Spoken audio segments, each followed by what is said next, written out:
उमर दराज जी, आप काफ़ी सालों से पार्षद हैं, आदर्श नगर विधानसभा को देखते हैं, लेकिन क्या एकाएक ऐसा हुआ कि कांग्रेस वहाँ से अब कमज़ोर नजर आने लगी है? देखिए, ये जनता है और जनता बहुत भली भांति जानती है कि अगर आप जनता के बीच में नेतागिरी करने जा रहे हो और अगर आपको जनता जिता करके आपको उस मकाम पर पहुंचा रही है जहां आप नहीं पहुंच पाते, और अगर आप जनता की उम्मीदों पे खरे नहीं उतरो, आप जनता के लिए काम नहीं करो, तो जनता जो आपको कुर्सी पे बैठाना जानती है वो कुर्सी से उतारना भी जानती है।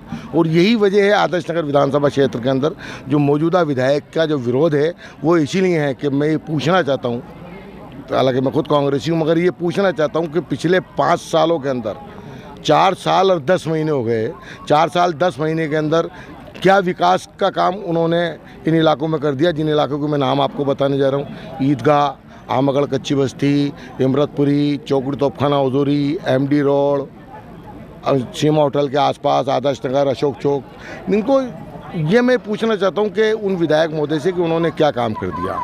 जब आप जनता के बीच जाओगे और काम नहीं करोगे, विकास का काम नहीं करोगे, क्योंकि विकास के मुद्दों पर ही हम चुनाव जीतते हैं। और कांग्रेस ने तो इतना विकास किया है कि जिसका जवाब नहीं। अगर मान लीजिए एक परिवार के अंदर अगर कोई सबको बांट रहा है और कोई एक बेटा अगर पीछे रह जाता है तो उसकी वजह होती है कि या तो वो नकारा है या वो लेने में सक्षम नहीं है। नकारा है मतलब आप कह रहे रफ़ी खान, सीधा बोलिए ना आप तो। भाई, जो अगर मैं भी हूँगा, आज मैं पार्षद हूँ, अगर मान लीजिए 100 वार्ड नगर निगम के अंदर हैं और 100 वार्डों में से 99 वार्डों में विकास के काम हो रहे हैं, मेरे वार्ड में काम नहीं हो रहे, तो मैं नकारा ही साबित होऊंगा और क्या होऊंगा। तो ये आप कहना पूरे जयपुर में, पूरे राजस्थान में विकास हुआ, लेकिन आपके राजस्थान के अंदर कांग्रेस ने विकास की कहीं कमी नहीं छोड़ी। आप आइए हमारे माइनॉरिटी के इलाके में देखिए, चौकड़ी तोपखाना उधर देखिए, घाटगेट बाजार। रफ़ी खान तो कहते हैं कि मैंने बहुत काम करवाए, कई करोड़ों के विकास करे हैं, तो बताएं ना कहाँ करे। कागजों के अंदर तो खो जाते हैं, घर में बिल्ली। आगरा रोड पे करा, उत्तर उस पे करा, और करोड़ों तक पार्टिकुलर अगर आपने किसी एक जगह पे काम करा दिया तो कोई किसी पे एहसान नहीं कर रहे हैं आप। अगर पर्टिकुलर आपने किसी 2-3 जगह पे करा दिया तो आदर्श नगर विधानसभा क्षेत्र के अंदर 2,56,000 वोट हैं आज की तारीख के अंदर, और 2,56,000 के अंदर आप अगर किसी 56 आदमियों का काम कर दोगे तो 2,50,000 आदमी खुश नहीं होंगे आपसे। इसलिए आपको जनप्रतिनिधि जीतने के बाद में ना वो कांग्रेस का होता है ना वो बीजेपी का। आपको लगता है चेहरा चेंज करना पड़ेगा इस बार? बिल्कुल, कांग्रेस को चेहरा चेंज करना पड़ेगा, क्योंकि कांग्रेस की जितने विकास कौन कौन चेहरे हैं आपके आदर्श नगर में? बहुत सारे चेहरे हैं हमारे।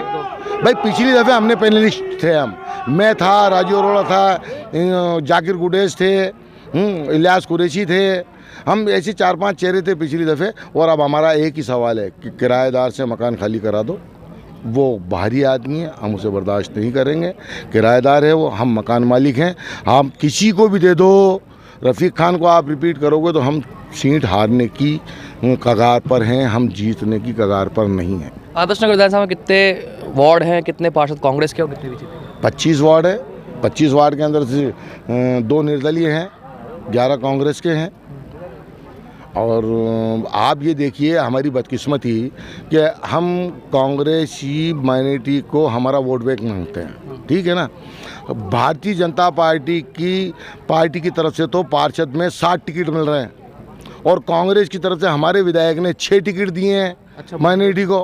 अच्छा। तो एक भारतीय जनता पार्टी जो माइनॉरिटी की दुश्मन कहलाती है वो तो हमें 60 टिकट दे रही है, और हमारे विधायक जो हम वोट बैंक कहलाते हैं पार्टी का, उसको वो 6 टिकट दे रही है। जबकि हमारा क्लेम कम से कम 12 टिकटों पे बनता है। वार्ड नंबर 80 पे माइनॉरिटी का क्लेम बनता था, क्यों नहीं दिया? वार्ड नंबर 79 पे माइनॉरिटी का क्लेम बनता था, क्यों नहीं दिया? वार्ड नंबर 78 पे माइनॉरिटी का क्लेम बनता था, क्यों नहीं दिया?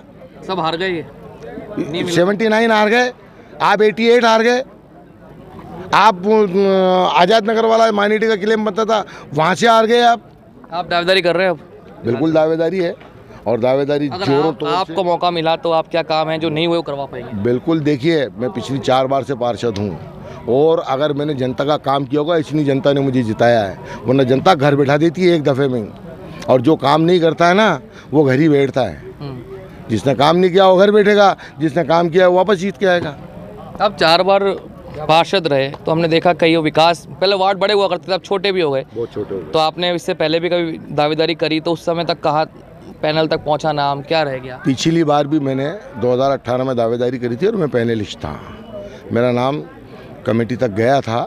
अब वो मेरी बदकिस्मती मान लो, या फिर इसको किसी ने सपोर्ट करा, कहीं ना कहीं कोई ना कोई हमारी कमजोरी रही होगी जिसकी वजह से हम टिकट नहीं ला पाए। मान लीजिए इस बार आपको टिकट मिल जाता है तो जीतेंगे। आपके समीकरण क्या है जीत के? अरे भाई, कांग्रेस का विकास कम है क्या?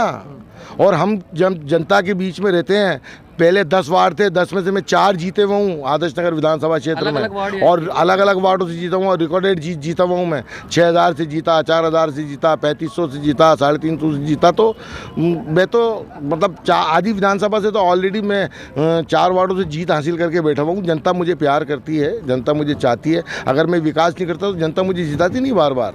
जनता जो जिताती है, काम करने वाले आदमी को जिताती है, चेहरे नहीं जीतते हैं। अंत में आप अपने आदर्श नगर की जनता से क्या कहना चाहेंगे? और मैं तो हमारी आदर्श नगर की जनता से यही अपील करना चाहूँगा कि कांग्रेस से कोई भी कैंडिडेट आए, अगर वो वाकई, चाहे मैं ही क्यों नहीं हूँ, अगर मैं काम नहीं करता हूँ तो मुझे आईना दिखा दे। और जो मेहनती आदमी है, हमें कांग्रेस को जिताना है, मगर कांग्रेस को भी ध्यान रखना पड़ेगा कि चेहरा देखकर नहीं, विकास देखकर, अगर आदमी की मेहनत देखकर टिकट दिया जाए।